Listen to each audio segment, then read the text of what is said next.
kahju.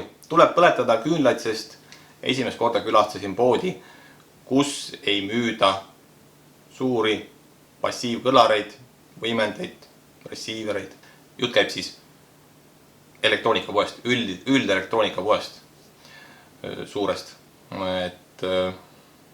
Alati ma neid külastan erinevates riikides ja seekord sattusin siis esimest korda elus rahas poodi, kus see nurk oli põhimõtteliselt olematu. Mitte ühtegi sellist kõlarit ega võimendit enam ei olnud.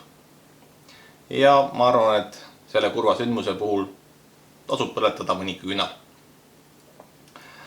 Aga mida see tähendab meile, teile, inimestele, kes siis on kodukino fännid ja kes ei ole fännid. Need, kes on kodukino fännid või ütleme kas või hea muusikafännid, kes ostavad selliseid suuremaid kõlareid, võimendeid, see tähendab seda, et osta saab ainult spetsiifilisest kauplustest ja kuna need inimesed on kursis sellise tehnikaga, et see on olemas, seda saab kuskilt osta, kas või tellida, siis tegelikult nende jaoks ei muutu midagi. Ehk siis, kes on fänn või kes huvitub sellisest asjast, on kõik okei, vahet ei ole, ta niikuinii ei osta sealt suurest poest.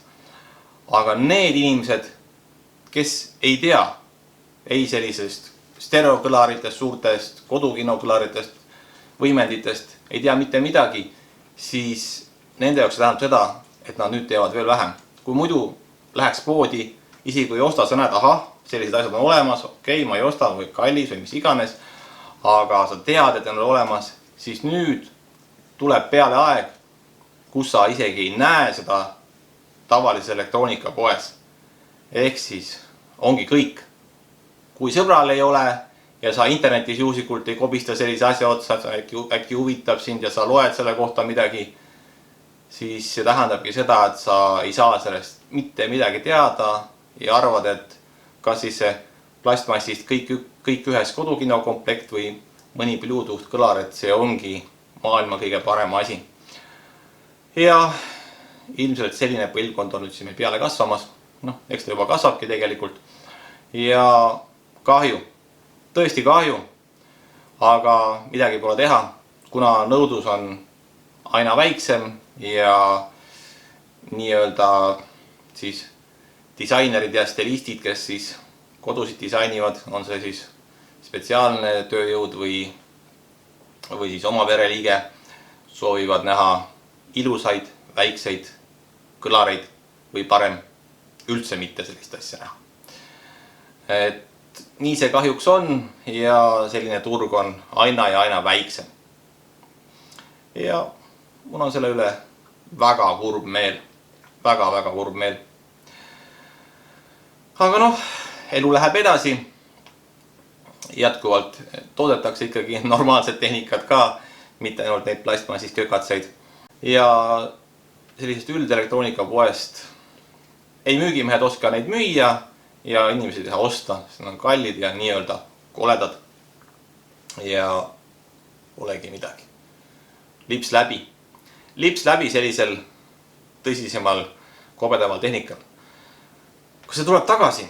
Raske öelda, sest tegelikult kodukino õitses mingid aastad tagasi.